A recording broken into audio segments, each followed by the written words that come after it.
many years ago, and I'm honestly going back to the 80s, I started doing what I call a pre-budget. And you look at what is happening on the ground, and you almost put yourself in the shoes of the minister and say, what are my options?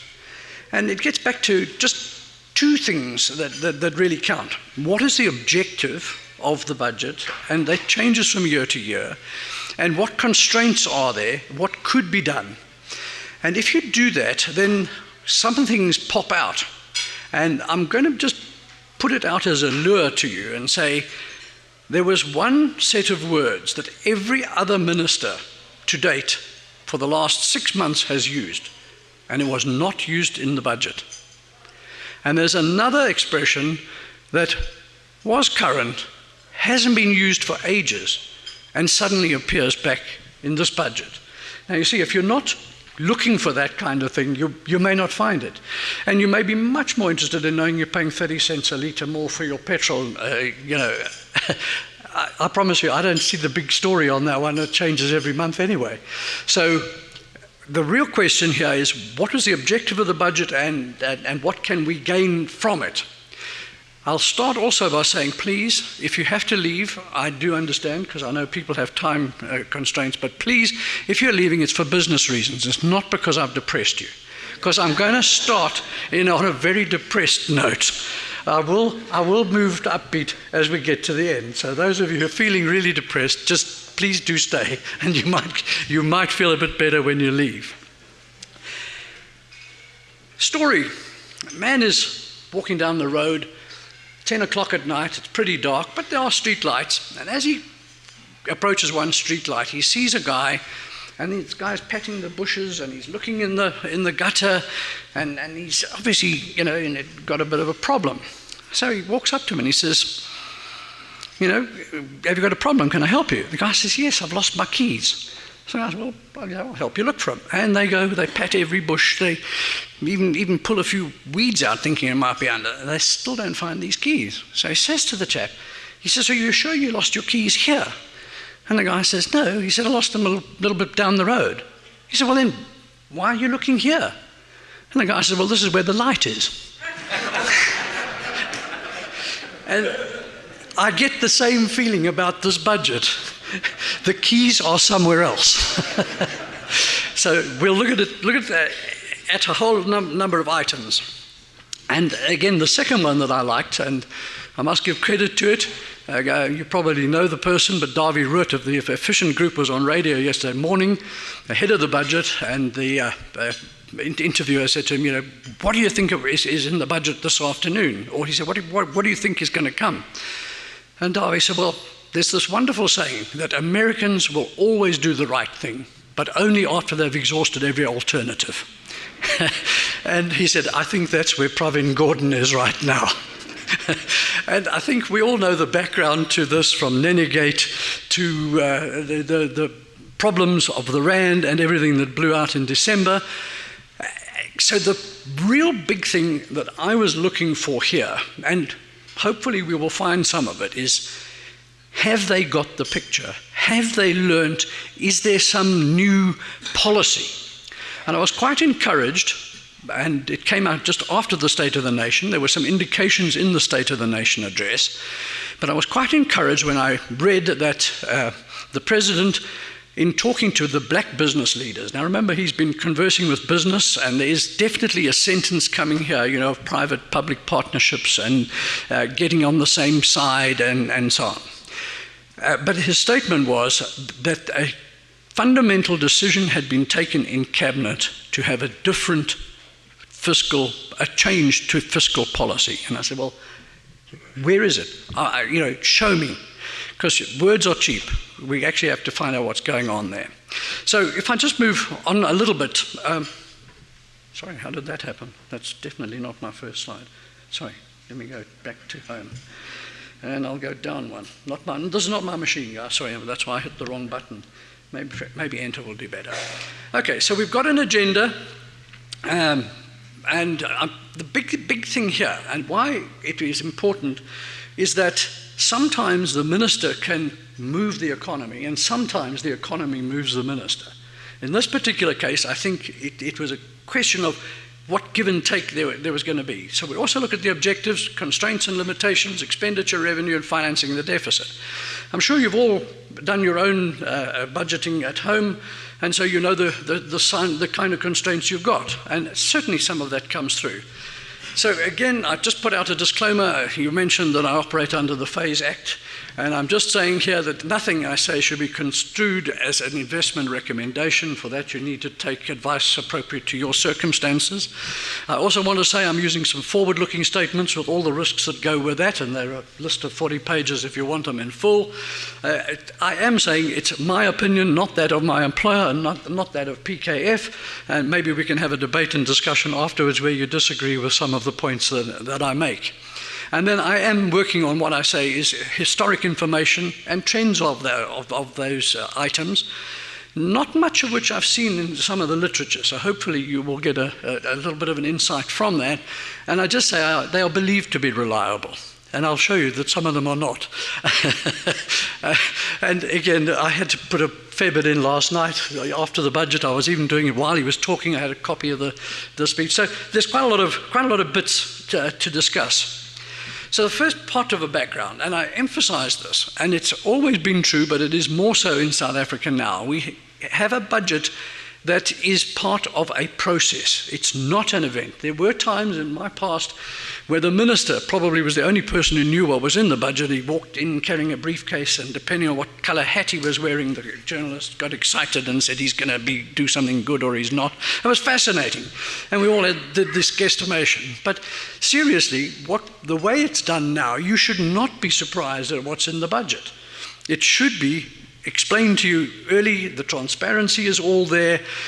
And again, one of the reasons we had a glitch this time, and I'm going to use the word Nenegate, I hope nobody gets offended by that, and I hope you all know what I mean by that. That was the problem of the 9th of December. So again, your whole point about the budgeting in the process is you've got to weigh up desired and promised and the controls that you have on all of those, but external controls. And when I say external controls, I'm talking about ratings agencies. I am going to use that word as well. And again, we all know that there's not one, there's a number of them. They've got different measures. We can go into a whole lot of that at a later stage. But actually, your budget is a statement of intent. So the real part of this is credibility. Can we believe what is being said, and that it will be implemented, and that it will be on time, and that the outcome will resemble the desired? And the honest answer is it doesn't matter which budget you've ever done, actual has never looked like that. What we hope to do is to minimize the differences. And look, we do get updates on monthly, on revenue receipts, and all the rest. So I'm going to take you through a little bit of that as the way that we particularly look at things like that. And so, big point on the right, and it should come as no surprise to you, there's no doubt one of the duties of any government is to provide socially desirable outcomes, and one of them is education. South Africa is fairly unique at this stage in having a lot of private schools, but generally governments, it's one of their responsibilities. And you'll see on the top right there that some of our kids don't even have desks. They're trying hard and they're doing whatever. And then you may care to look at the second picture down, which is roads must fall. And by the way, Bill Clinton was a Rhodes Scholar. I didn't hear him say one word about it. Probably not politically acceptable in the United States right now. And then, as you see the one below that, and again, impacting the budget, without a doubt, fees must fall. So knowing all of this, you have to go back to the allocations that they're going to give to various departments and say they are going to have to increase in certain areas. And gets back to that, if you've only got so much to spend, you've got to take from somebody else. Or you've got to cancel a project. It is not all that difficult to work out what must and must not happen. So just looking at the objectives, and I put up this top quote. I actually got it from Edward Kieswetter, and I don't know how many of you know Edward, but he was until fairly recently the chief executive of Alexander Forbes as a group. But before that, he was Pravin Gordhan's right-hand man. So he was number 2 at Treasury. And his statement was, and he actually said it to us as a group of pension fund trustees, He said, I'm sure that there's a lot of government policy that you don't understand. And the reason you don't understand it is you don't understand this first sentence. We are a government of the people. The majority of people in South Africa are poor. We are therefore a government of the poor.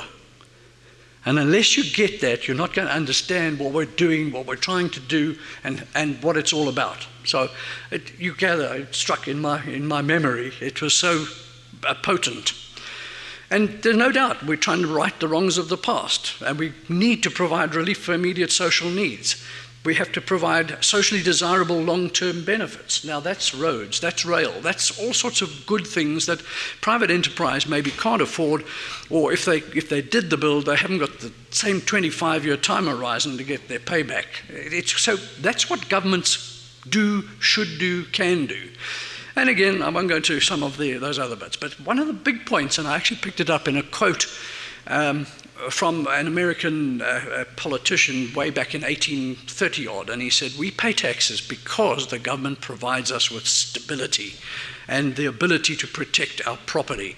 When governments no longer do that, they do not have the power or the command to get our taxes. It's interesting how often taxes have come up in social areas. On the economic side, no question, and the whole deal is we've got jobs and we've got the words growth. And I have to tell you, I don't see too much of that. You'll have seen in the budget, they're now downscaling, getting a bit more real. It comes back to that credibility story. If they'd said, we're basing our budget on a 2.3% growth rate, I tell you what, every journalist would have taken it to pieces. So at least they got real and they built it in. And again, I'm not sure how much you're aware of the budgeting process and so on. I'll take you behind the scenes a little bit on that. And then, this is the word that comes into this budget at least 3 or 4 times, and I haven't seen it in print. It kind of disappeared with Trevor Manuel. I mean, he was the architect, he was the curator, custodian of the National Development Plan, which, by the way, was exactly the same words as the RDP, as GEAR, and I think there was even one in the middle as well. But unfortunately, none of it had really got down to the implementation phase due to changes. But suddenly, that word is back in this budget.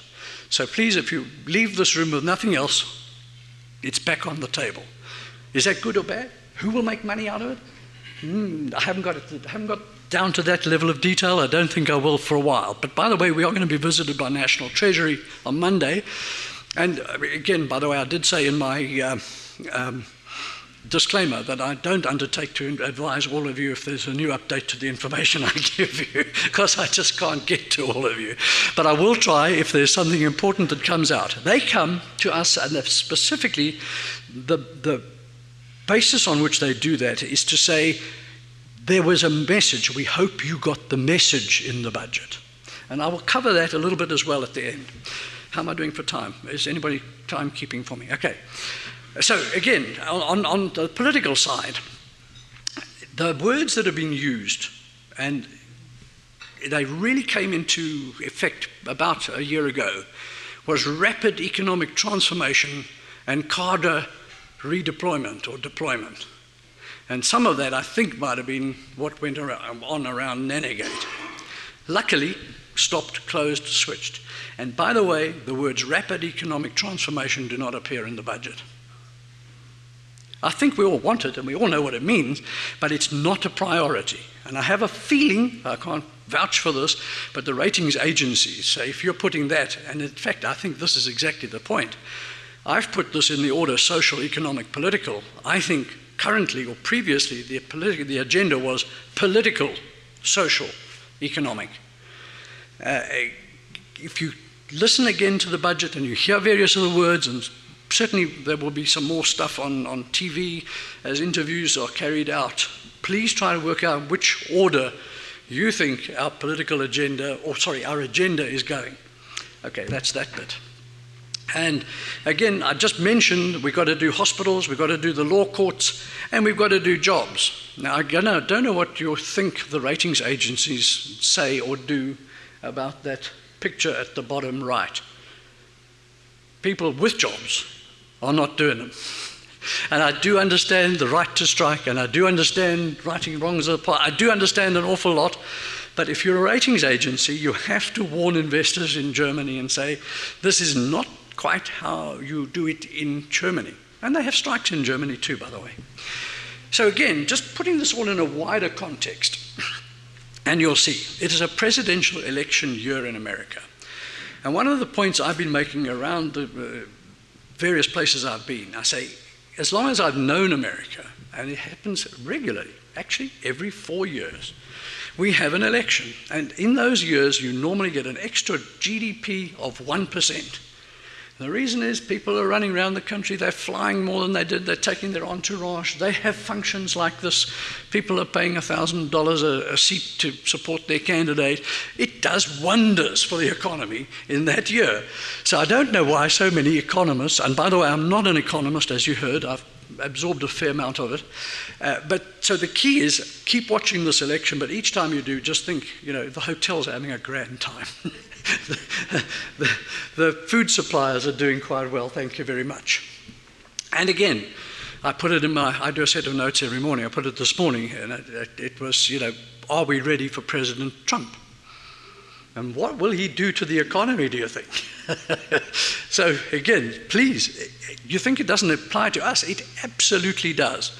Now, I won't go into the great detail, but I have another document, again, if anybody's really interested, get hold of me, where I put out what I thought was likely to happen. I call it my outlook. It's a personal outlook for 2016, and in it I said, I think Hillary gets it. And there's a fair number of reasons for that, and complexities, but so that is a focus, and I promise you, I think most people in the world today will pay more attention to what Hillary and Bernie are saying than they will to what our Minister of Finance happened to say yesterday. It's only us in our little cocoons who are looking at that. That's also important from an investment point of view.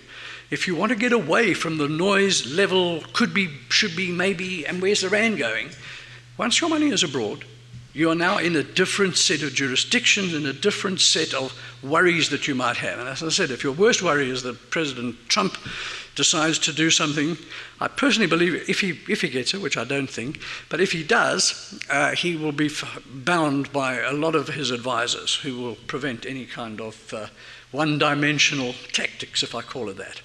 But what we've got to be aware of, doesn't matter where you are in the world, and it is in South Africa, but the Fed is raising rates. And that is a trend. Now, we've got the negative interest rates at the ECB and Japan, and we follow, but again, the point I'm making is these are important people. Janet Yellen, Mario Draghi, and Kuroda in Japan. And certainly, we have the same situation in South Africa. We need to pay attention. I would love to hear from Lesetja Kganyago what he thought of the budget. And again, the statement I've had is that in any economy, your Minister of Finance and your central bank governor have to work together. If they don't, it's the central bank governor who goes. Just be aware that he isn't as independent as we might all like to hope. And then, again, in the wider context, we look at the commodity prices, and I can spend a lot of time on that, but it comes back to company tax. And just in the estimates, you will see that they have lowered their estimate for what they're going to receive from company tax by a long way. And you don't have to be a genius to put that in your spreadsheet, because you know what Anglo's is down, you know what Kumba is down, you know what a lot of big taxpayers are not paying this coming year. And it had a lagged effect. So it certainly is not good for this year, potentially not even into the next one. So I think that's just all important. So again, we come back to, and I called it PEST, which probably is a good description of it, but it stands for Politics, Economics, Social, and Technology. And if you look at the top up there, you will see certainly something that is causing concern to us, and I believe also to the ratings agencies. And we see cartoons about it, and we hear various bits and pieces. But if you're a ratings agency and you suddenly hear what you see and read in the headlines, you have to say, am I correct in advising my electorate who pay me for doing this work to say to people, you needn't worry about that? They have to say, you do need to worry. And again, Nenegate blew it up. But look below that, and it's a picture of Coburg, I grant you. It's not the new one, and we don't even know if it will be, who will do it. There are lots of questions. And yes, we do need more power. But you know, I was around when they built Coburg, and it didn't happen overnight. That was about a 10-year program. And I know that because people out from France were living in the same suburb as we were, being reasonably close to where it was being built. And their kids grew up with our kids. I mean, it was 10 years they were with us. If you look on the right, that's the Optimum coal mine. Now, coal is not the best place, and we're going for a nice bit of where the rubber hits the road, a tyre tax. We still have the biggest belchers in the world, not far from Johannesburg. We certainly have got pollution, surprisingly. And again, we've signed up for the pollution tax. And then down the bottom, and I think everybody knows this, but it's when you get the numbers that you get worried. We have in South Africa something like 15 million people on one or other government grant. Of those, the majority are children, and who can blame any government for wanting to do that? But it's just the enormity of the numbers. And when we look at the major source of tax, you'll find that it is personal income tax, not corporate. And of the personal income tax, 66% comes from 1 million people. So effectively in South Africa, we have 1 million people supporting 15 million.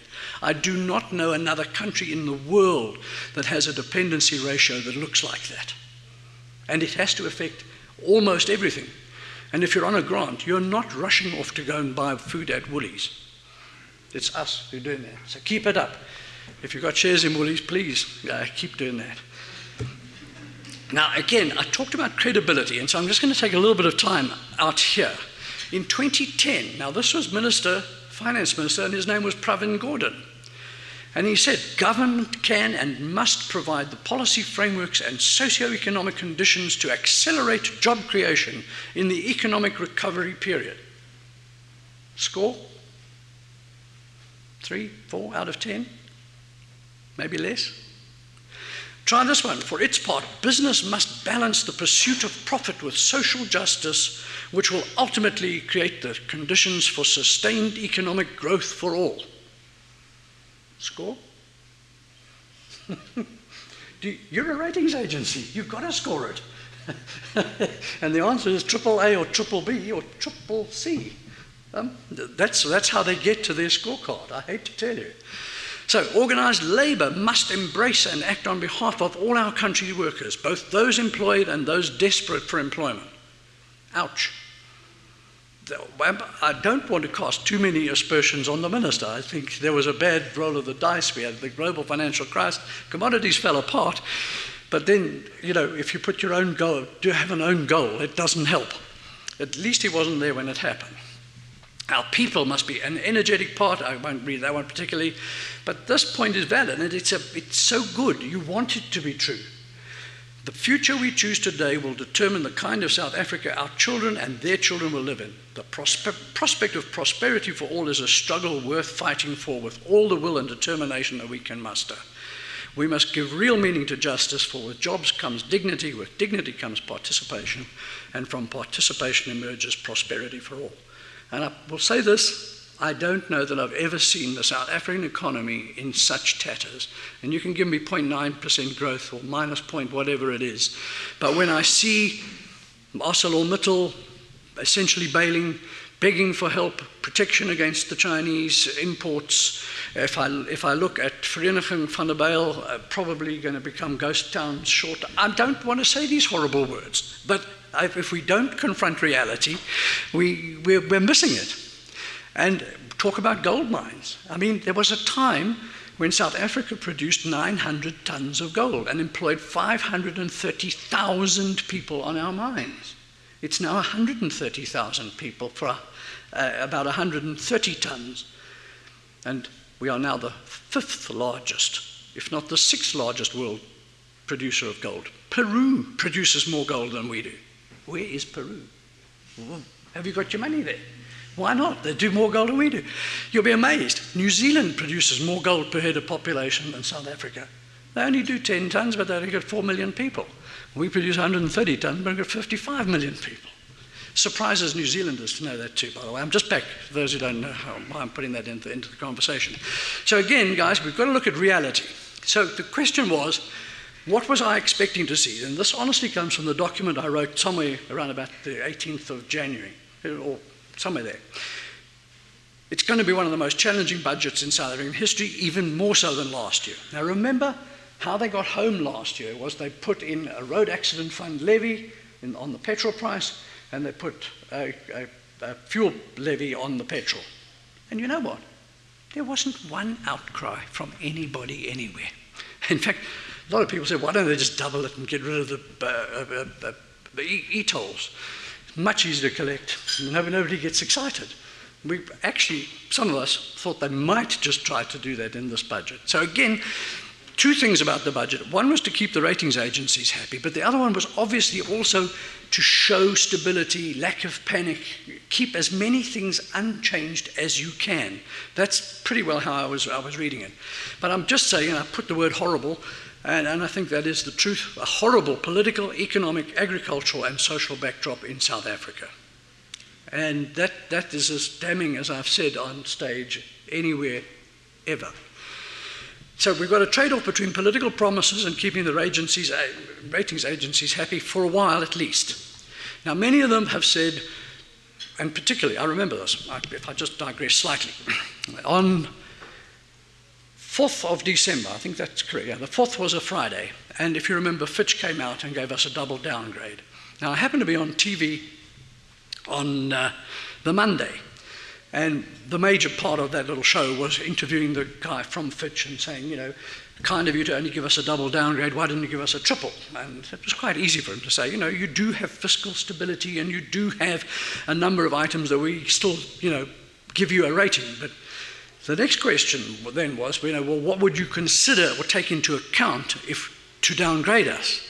And the statement was, if we see a swing to the left and we see a deterioration in your fiscal balance, you will get a downgrade.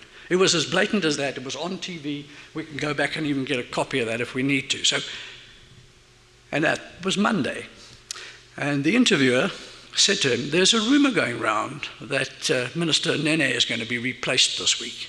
What would that do for you in terms of our rating?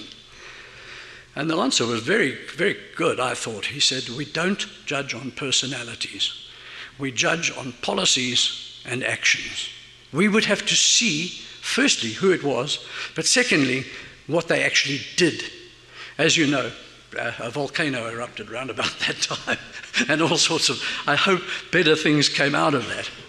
Okay, and I mentioned the Davis Commission on Tax Reform, and you've heard already, quite a bit of that is still waiting.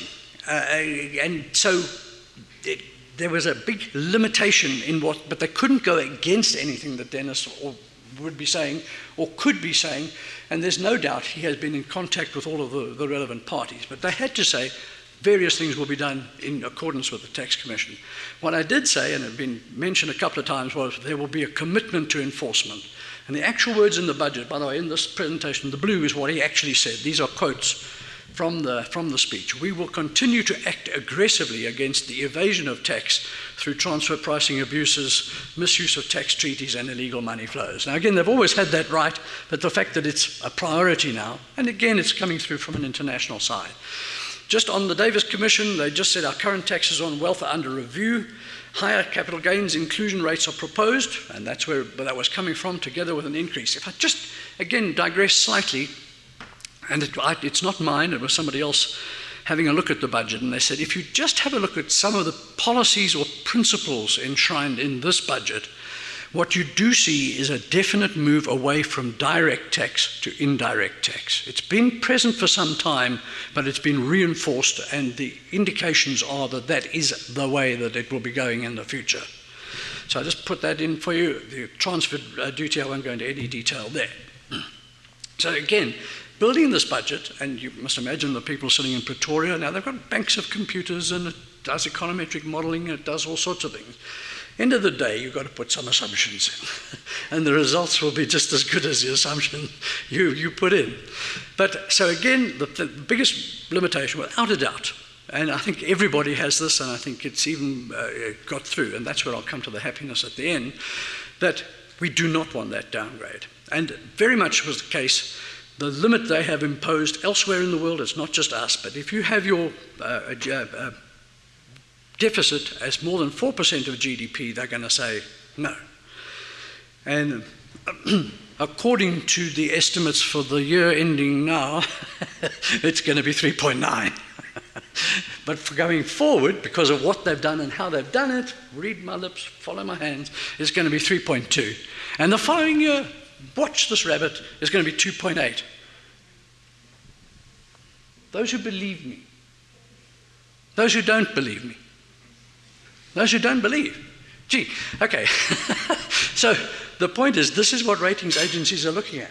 You can say 3.2, but do we believe you can honestly get there? And I will also say that will be the discussion on Monday with Treasury. How did you get there? And they'll say, well, if we just cut a few more pencils in the offices, we can get there, which was what they told me after the MTBPS in October. We're just going to cut back on the office stationery stuff. No, that'll never get you home. It's like adding R2 on the cost of a light bulb. You are kidding me. That's not going to get you anywhere. I think put R2 more on each Uber trip and you probably get more. What? So policies and actions. Now, again, we're not just looking at the policies and actions in the budget. We've got to look at what other policies and actions are taking place, because this is government policy. On the 23rd, the budget was on the 24th. On the 23rd, the appropriation bill went through.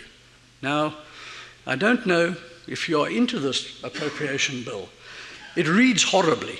I presume that there's good intention behind all of it, but previously governments have had the power to expropriate your land if needed for the public good. It's been extended, and the public good now means if we want it. Unfortunately, that will not go down well with a ratings agency. That is just not a good sign. Folks, sorry, I had to say so. Then we have to look and say, what is the appetite locally for government debt? And it might have been better if we hadn't seen the rate jump on, I'm now talking on the R186, on the 10th of December, on the 9th of, or just early December, it was trading about 8. It jumped to 10 and a bit, nearly hit 11 on the 10th. And it has come all the way back to 9.15. And we had to have an interest rate increase in January from the Reserve Bank to combat that in some way. So, guys, I hope you're understanding that all of this fits into the thought psyche and whatever it is of National Treasury advising the minister, of the minister having to advise his cabinet. And just another small aside, I don't know if anybody ever knew or does recognizes it, but Margaret Thatcher was a fairly formidable woman running a rather large economic enterprise, quite a small country actually. I'm told Lake Victoria up in Kenya is bigger than the whole of the British Isles. But so she was known to all of her colleagues as Tina. Does anybody know the story? It stands for There Is No Alternative. And it goes back to what Davy was saying. And I actually said it in one of the pieces I wrote. I said, the hardest part that Pravin Gordhan has got is to go to Cabinet and say, Tina. So please see if you hear words like, there is no alternative, coming through from Treasury, coming through from government, coming through. It'll be couched in phrases slightly different to that. And again, when we get to the end, I'll tell you a little bit more of what they did say. Foreigners' appetite for government debt. It is unfortunate. We are running twin deficits. We are running a trade deficit, a capital account deficit, and we are running a budget deficit.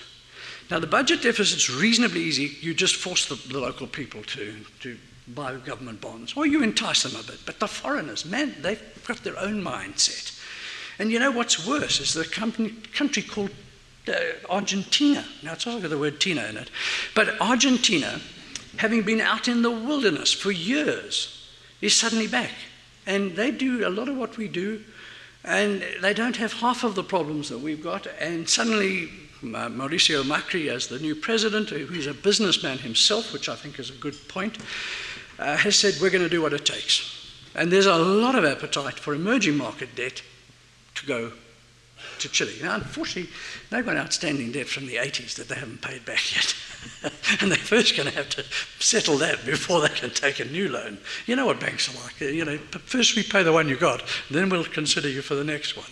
But so the point I'm making is we are not that desirable a destination unless our interest rates go up.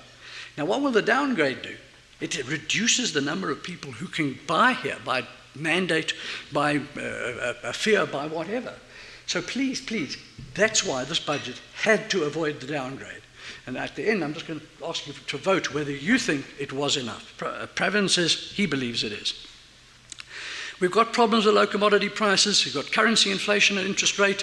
If you saw the latest CPI, 6.2, that's above the... And everybody's quite happy about it. It's, oh, well, bad roll of the dice, sorry. Doesn't quite work like that, does it? Inflation hurts everybody. And by the way, that is a very interesting point. Inflation is a tax on the poor.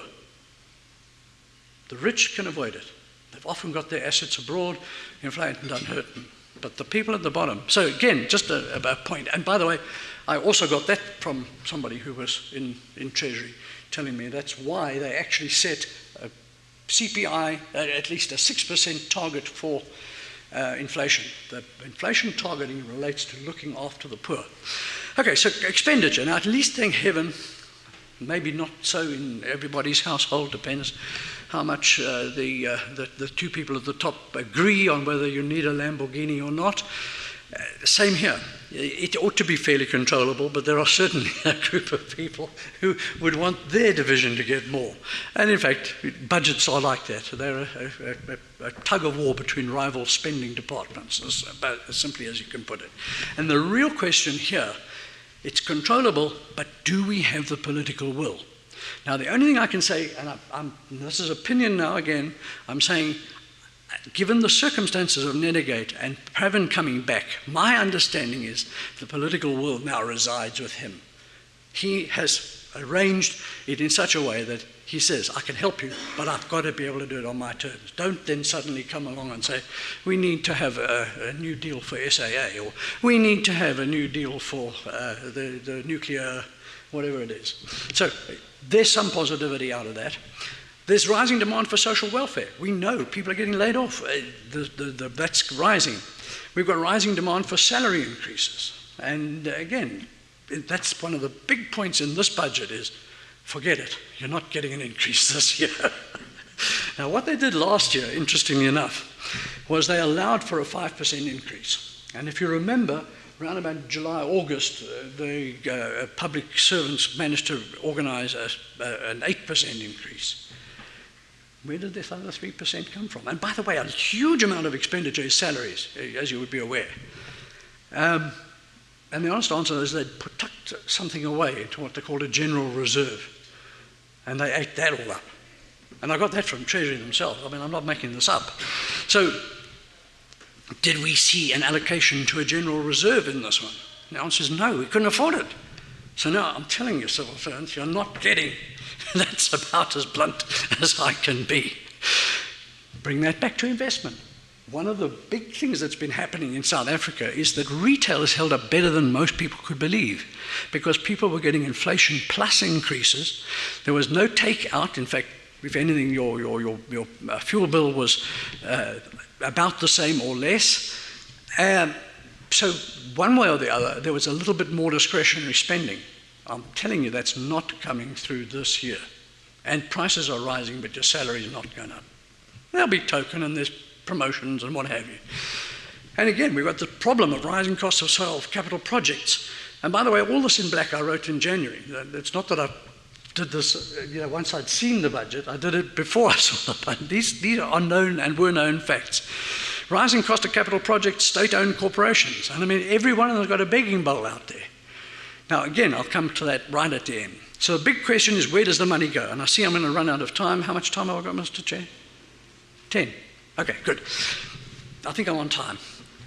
So again, and this surprises me, and it ought not to, but where does your money actually go? I mean, are you proud to pay taxes because it does so many good things?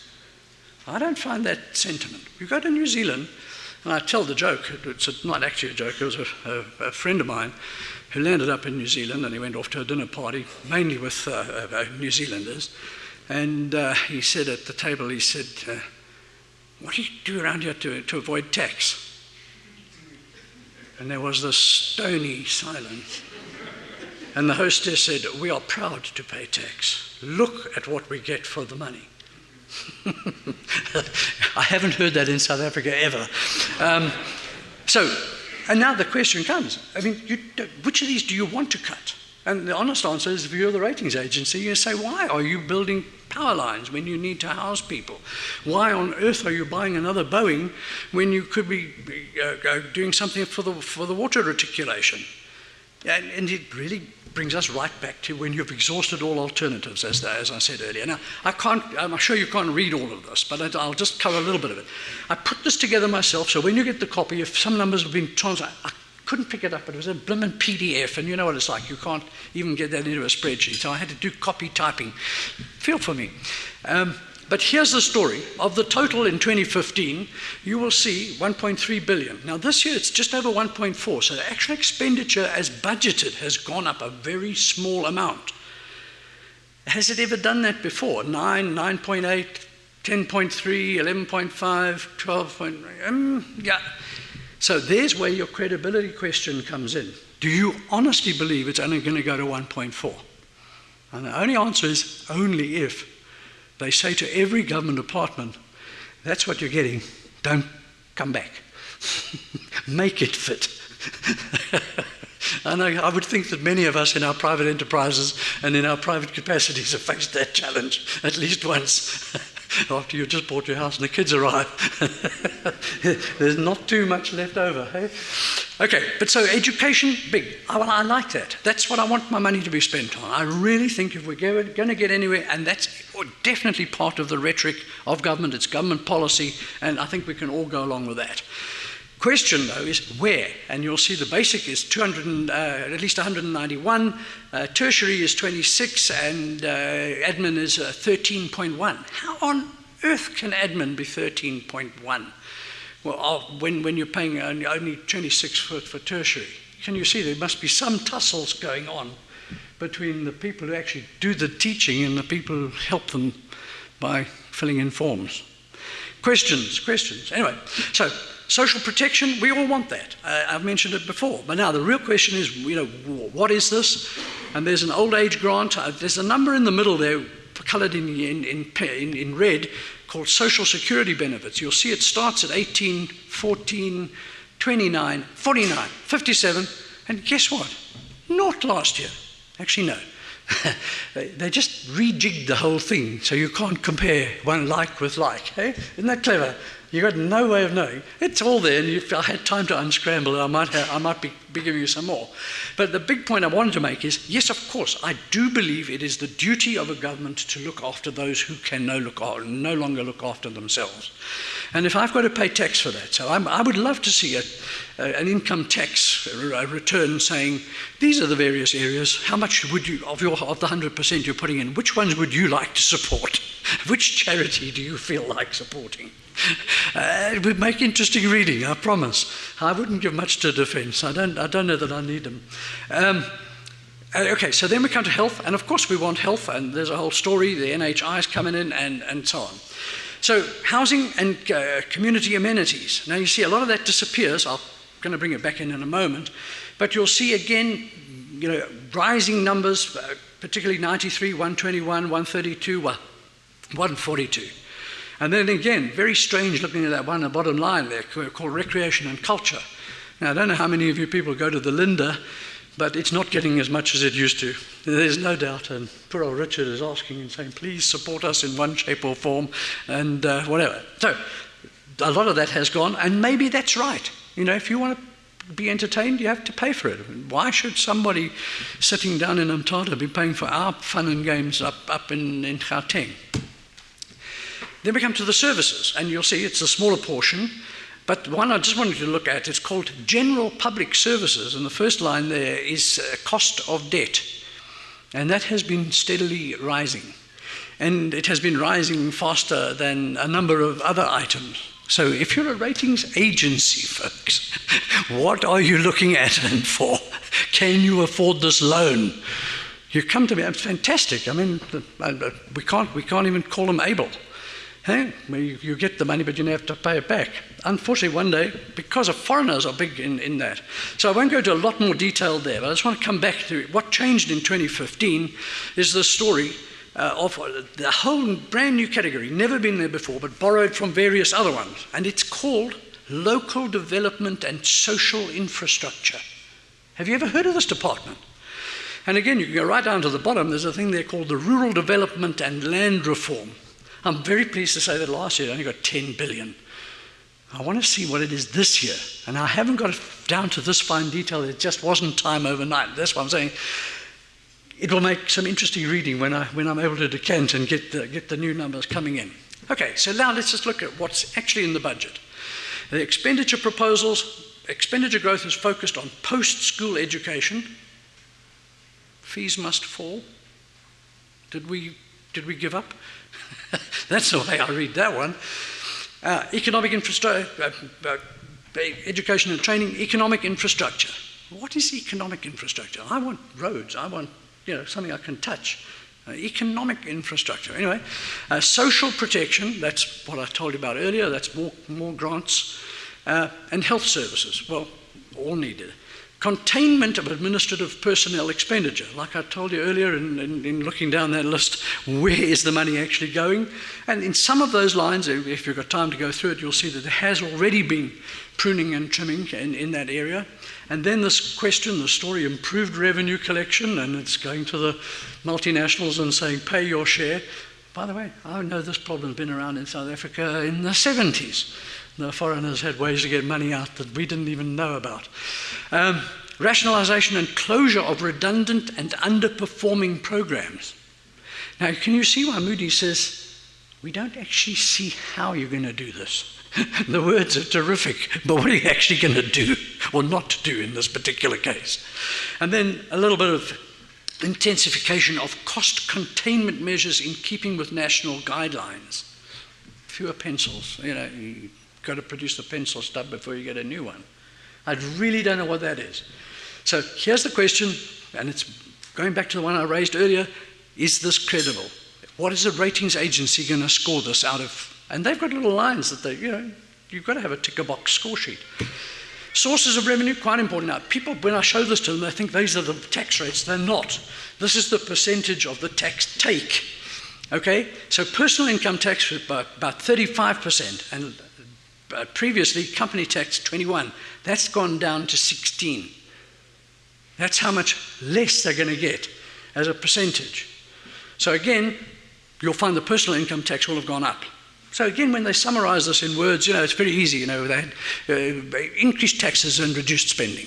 But it's where were the taxes? Where was the spending? And again, fuel levy, that's gone up, so a little bit more there. Customs and excise, it's small anyway, and I just don't see where you're going to get it. And the other includes the estate duty and whatever.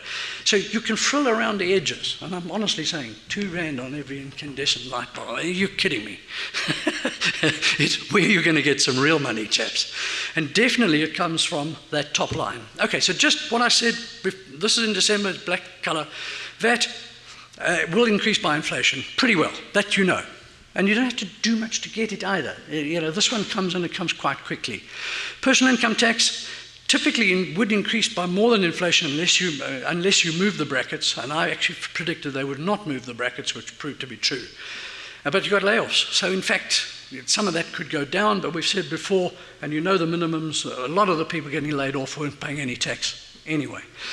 A company tax is going to be lower, I said that then, and the fuel levy would go up because more is being used, but we've seen that they're going to increase that, and customs and excise, so there we go. So that's pretty well what I said before, but let's just quickly move over to after.